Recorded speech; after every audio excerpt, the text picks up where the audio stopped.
Welcome back to the channel. For those of you that don't know, my name's Joe, and why don't you know? Because there's loads of videos up here. Go back and watch some more of my videos.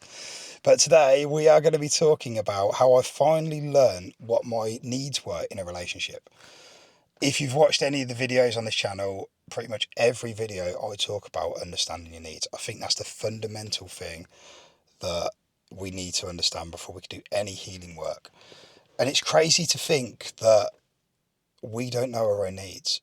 I'm 38 now.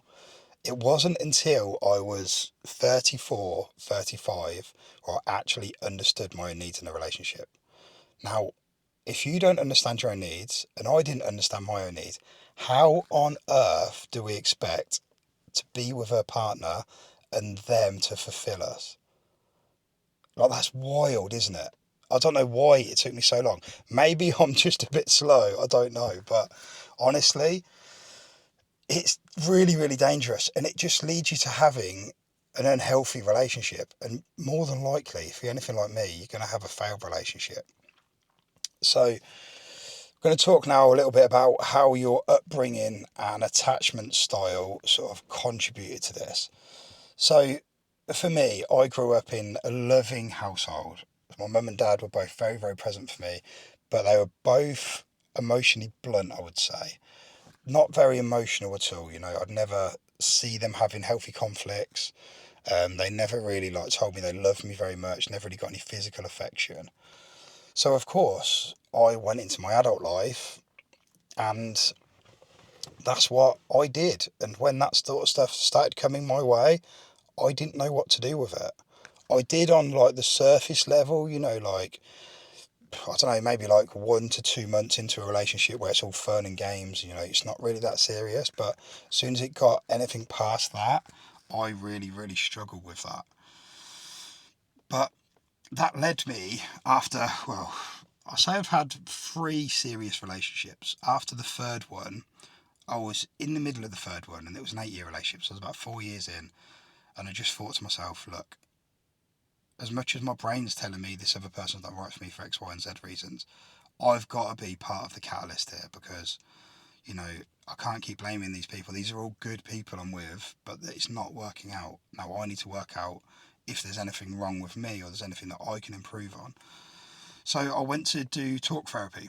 Now, I'm not a massive believer, or I don't really rate talk therapy that much, I must admit, because I think what it does, and what it did for me at least, it made me intellectualise my whole childhood. So I knew exactly that. So my mum cheated on my dad when I was 12, and I caught her. I didn't catch her in the act doing anything stupid, but I caught her on the phone having a conversation about it.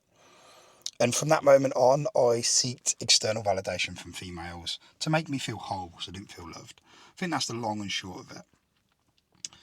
But, you know, talk therapy was great at making me understand that, and I can talk about that. And to be honest, you talk about that with some people, and they're like, wow, you're so emotionally in tune and you're so emotionally intelligent. But I wasn't when I knew that. And it's funny because that 8-year relationship, it ended after 4 years of me doing a lot of talk therapy and trying to work it out. We ended, and I thought, I'm healed.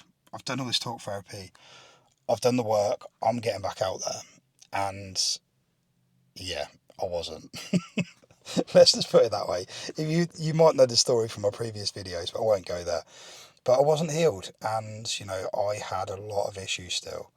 I was still people pleasing. I was still losing myself in relationships. I wasn't setting boundaries. I was doing all of this stuff that is just so unhealthy and doesn't set the right tone, particularly at the start of a relationship when you're dating somebody. So what I'd encourage you to do is just have a think, spend some time with yourself and think what fulfills you. You know, for me, I think what a lot of these turn out to be is the opposite to what you got in childhood. Well, the opposite to the negatives anyway. So the lack of emotion and communication for me when I was growing up is left a lasting impact on me. So for me, communication, and somebody that's affectionate. I don't need loads of affection, but I want a woman that's strong enough, confident enough to show me affection as well, physical affection. as well as being emotionally mature enough to like talk about feelings and stuff. They're really, really big things for me. But I had to sit down, I had to really think about what exactly I needed.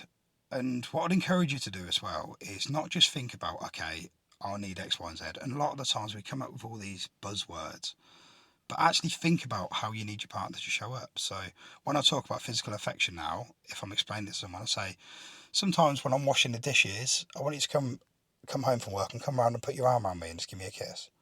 Like that's a little thing for me that would mean a hell of a lot. Or let's say we're in a shop and we're both looking at something, debating whether we're going to buy it, and you just lean into me and like nestle into me a little bit. That makes me really feel like we're really connected. It's those little things for me that like mean a hell of a lot. So you just got to like think back to previous experiences and think what really floats your boat. But I suppose the knowing your own needs also ties into your love language. So a love language is another big one. A lot of people go through their whole life not knowing what their love language is.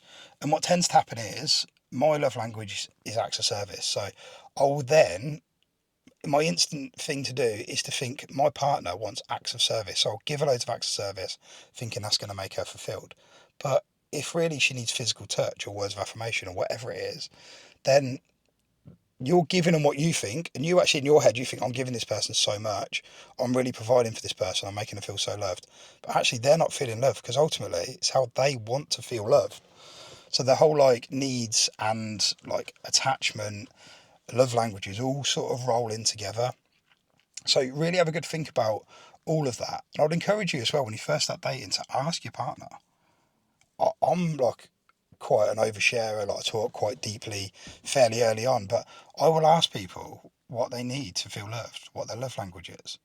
I'll ask people, might even be little things like, I'm going off on a tangent here, but it might be like when it's their time of the month, what do they need from their partner? It's all these little things that there's nothing wrong with just asking the question, because otherwise we're going to do what we see's fit, and that's what we want ultimately. That's how we would want to be loved, or we want to be soothed. And that's not how everyone is. So I've gone through all my needs now, and like I say, it's really easy for me to sit back now. Now I've started dating again. I'm on a date and I'll be like, well, you're not emotionally mature enough. I've I've been talking to someone before, like got about, I don't know, maybe a month in, and their communication was really bad. And I just ended it. I said to her, like, I said to you from the start that I needed communication, but I can see that we're really lacking there. This that's not going to work for me. I've even done it recently on dating apps before I'd even met anyone. Like their communication was so poor. I was just like, I'm sorry that I just know this is not going to work for me long term. Um, so yeah, I just encourage you to really get to the bottom of it, because it will change your dating life. And hopefully, fingers crossed, I don't have another failed relationship, or I don't have another failed long term relationship, should I say. But yeah, it really has changed my life. I'm not in a position to say I've found the love of my life and I've moved on, but I can already feel now at the early stages of dating that I'm in a much better position to where I was. And you might already know this if you've watched the previous videos, but I paid for not an 8 week, a 4 month course with a life coach called Dan Lunn. He's absolutely incredible.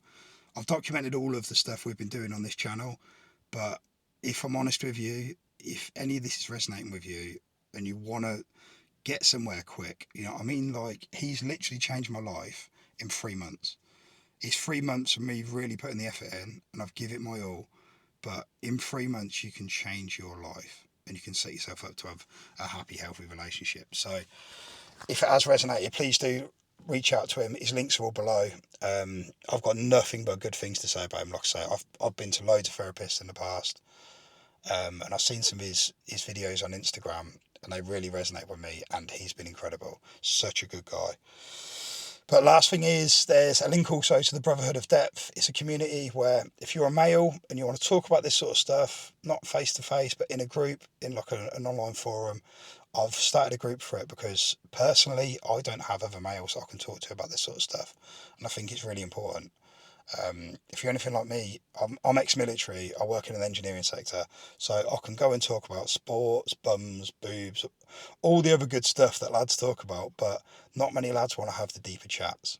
So go ahead and sign up. It's completely free. There's also the links to my meditations, not my meditations, but the ones that I use: meditations, breath work, inner child work. What else is in there? Journal prompts for your mother and father wound. So yeah, go ahead, sign up, completely free. Love to see you in there. And please do all the good YouTube stuff. Like, comment, share, subscribe, and I'll see you in the next one.